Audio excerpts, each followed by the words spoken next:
ನಾನು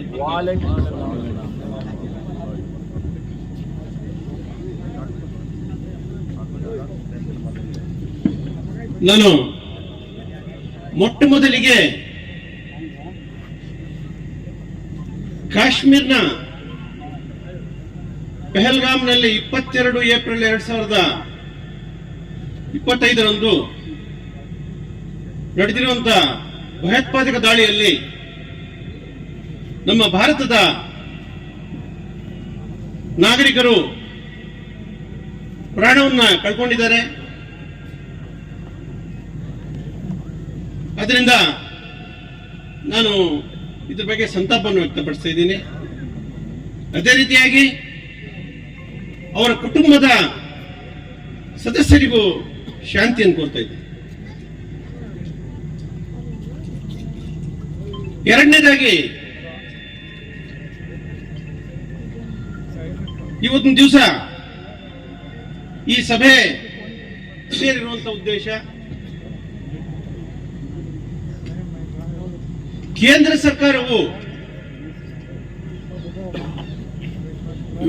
2020-25 ವಕ್ಫ್ ಕಾಯ್ದೆಯನ್ನು ತಿದ್ದುಪಡಿ ಮಾಡಿ ಹಲವಾರು ಅನೈತಿಕ ಬದಲಾವಣೆಗಳನ್ನು ಮಾಡಿರುವಂತಹ ವಿಚಾರ.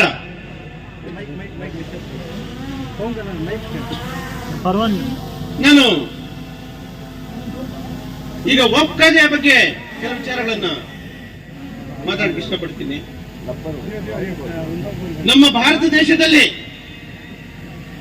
1955ನೇ ಇಸ್ವಿಯಲ್ಲಿ ವಕ್ಫ್ ಕಾಯ್ದೆಯನ್ನು ಜಾರಿಗೆ ತರ್ತಾರೆ. ಈಗ ವಕ್ಫ್ ಅಂತ ಹೇಳಿದ್ರೆ ಗಿಫ್ಟ್, ಡೊನೇಷನ್ಸ್, ಕಾಂಟ್ರಿಬ್ಯೂಷನ್ಸ್, ಈ ಕೊಡುಗೆಗಳೆಲ್ಲ ಸೇರಿ ಒಂದು ಮಂಡಳಿಯನ್ನು ಮಾಡಿ ವಕ್ಫ್ ಮಂಡಳಿ ಅಂತ ಒಂದು ಹೆಸರನ್ನ ಇಟ್ಟಿದೆ. ಅಂದ್ರೆ ಇದು ಉದ್ದೇಶ ಏನಂದ್ರೆ ಬಡವರಿಗೆ ಅನುಕೂಲಗಳಾಗಬೇಕು, ಓದ್ತಾ ಇರುವಂತ ಮಕ್ಕಳಿಗೆ ಒಳ್ಳೆ ಯೂನಿವರ್ಸಿಟಿಗಳನ್ನ ಎಸ್ಟಾಬ್ಲಿಷ್ ಮಾಡಿ ಫ್ರೀ ಎಜುಕೇಶನ್ ಅನ್ನು ಕೊಡಬೇಕು, ಒಳ್ಳೆ ಹಾಸ್ಪಿಟಲ್ಸ್ ಅನ್ನ ಎಸ್ಟಾಬ್ಲಿಷ್ ಮಾಡಿ ಫ್ರೀ ಮೆಡಿಕಲ್ ಏಡ್ ಅನ್ನು ಕೊಡಬೇಕು. ಅಂದ್ರೆ ಬಡತನವನ್ನ ನಿವಾರಿಸಬೇಕು ಅನ್ನೋ ಒಂದು ಒಳ್ಳೆ ಉದ್ದೇಶದಿಂದ ಈ ವಕ್ಫ್ ಮಂಡಳಿ ಸ್ಥಾಪನೆ ಮಾಡಿದೆ. So I would like to say that the Waqf Boards first of all established in India during the 1955.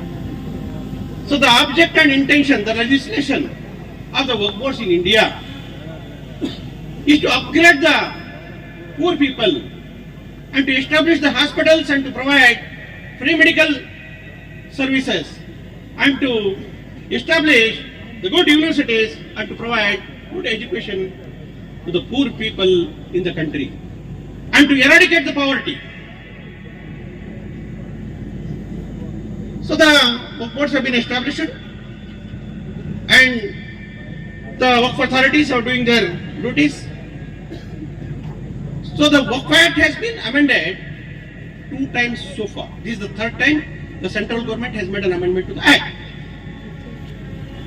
ಅದೇ ಮೊದಲನೇ ಬಾರಿಗೆ 1995ನೇ ಇಸ್ವಿಯಲ್ಲಿ ವಕ್ಫ್ ಆಕ್ಟ್ ಅನ್ನು ಕೇಂದ್ರ ಸರ್ಕಾರ ತಿದ್ದುಪಡಿ ಮಾಡಿತು. ಎರಡನೇ ಬಾರಿಗೆ 2013ನೇ ಇಸ್ವಿಯಲ್ಲಿ ಕೇಂದ್ರ ಸರ್ಕಾರ ವಕ್ಫ್ ಆಕ್ಟ್ ತಿದ್ದುಪಡಿ ಮಾಡಿತು. ಈ 2 ಬಾರಿ ಈ ಕೇಂದ್ರ ಸರ್ಕಾರ ವಕ್ಫ್ ಕಾಯ್ದೆಯನ್ನು ತಿದ್ದುಪಡಿ ಮಾಡಿದಾಗ ನಮ್ಮ ಭಾರತ ದೇಶದ ನಾಗರಿಕರು ತುಂಬಾ ಗೌರವದಿಂದ, ಸಂತೋಷದಿಂದ ಅದನ್ನು ಸ್ವೀಕರಿಸಿದರು. So far the central government has made 2 amendments except this latest amendment to the Waqf Act. One amendment was made during the year 1995 and another amendment was made to the Waqf Act during the year 2013. The people of the country welcomed the 2 amendments respectfully and happily.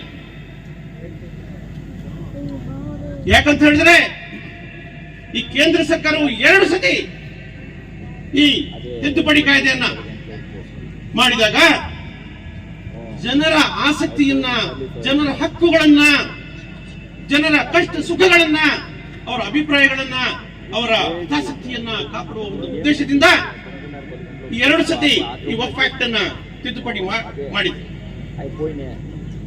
So the central government when made an amendment to the Waqf Act for the first time during the 1995, for the second time during the 2013.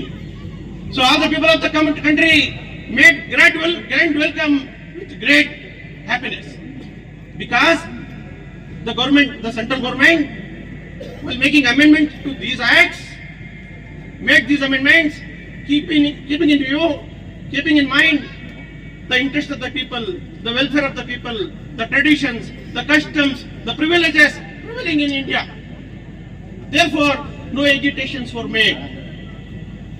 All the people of the country, all the citizens of India welcomed the acts unanimously with great enthusiasm.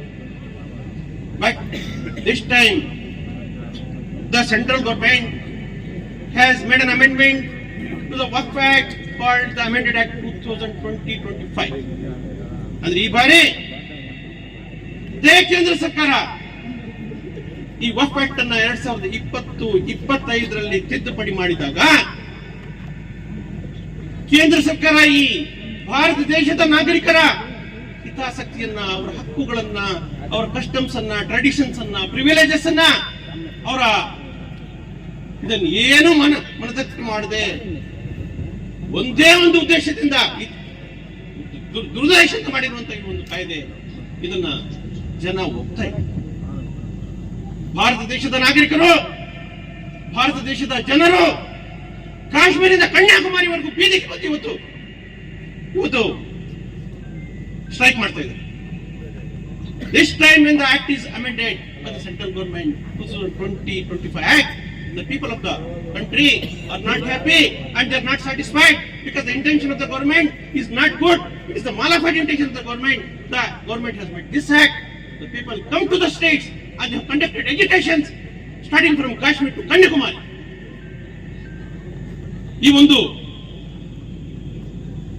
Act ಅನ್ನ ಕೇಂದ್ರ ಸರ್ಕಾರ ವಾಪಸ್ ತಗೊಳ್ಳಿ. ನೀವು ಒಳ್ಳೆಯ ಉದ್ದೇಶದಿಂದ ಕಾಯ್ದೆಯನ್ನ ಮಾಡಿಲ್ಲ, ನೀವು ಈ ಕಾಯ್ದೆಯನ್ನ ದುರುದ್ದೇಶದಿಂದ ಮಾಡಿದ್ದೀರಾ.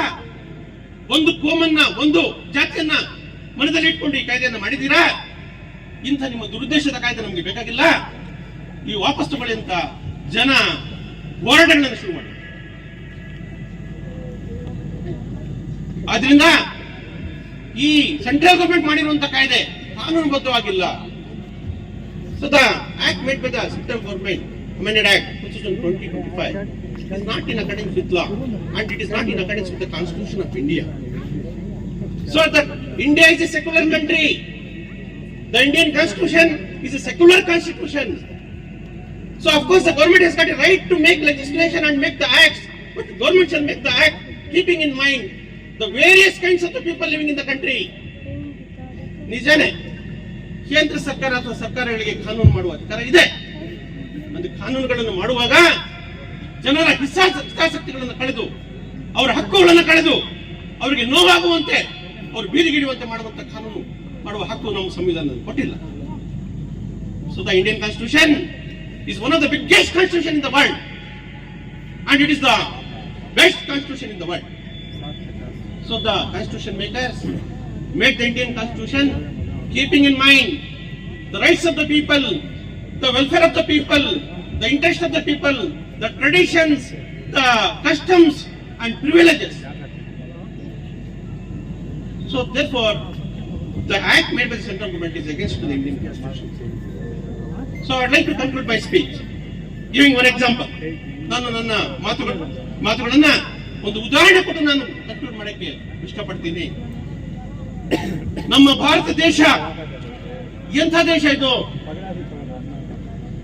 ಒಂದು ತೋಟದಲ್ಲಿ ಹಲವಾರು ರೀತಿಯ ಹೂವುಗಳಿದ್ರೆ ಆ ತೋಟ ಎಷ್ಟು ಸುಂದರವಾಗಿರುತ್ತೋ ಅಂತ ನಮ್ಮ ಭಾರತ ದೇಶ ಹಲವಾರು ರೀತಿಯ ಜಾತಿಯ ಜನರನ್ನು ಕಂಡಿರುವಂತ ಒಂದು ಸುಂದರವಾದ ಭಾರತ ದೇಶ ಇದು. ಈ ಭಾರತ ದೇಶದ ಪವಿತ್ರತೆಯನ್ನ ಕಳೆಯಕ್ಕೆ ಸೆಂಟ್ರಲ್ ಈ ಕೇಂದ್ರ ಸರ್ಕಾರ ಪ್ರಯತ್ನ ಮಾಡ್ತಾ ಇದೆ. ಅದನ್ನು ಒಪ್ಪಕ್ಕೆ ನಾವು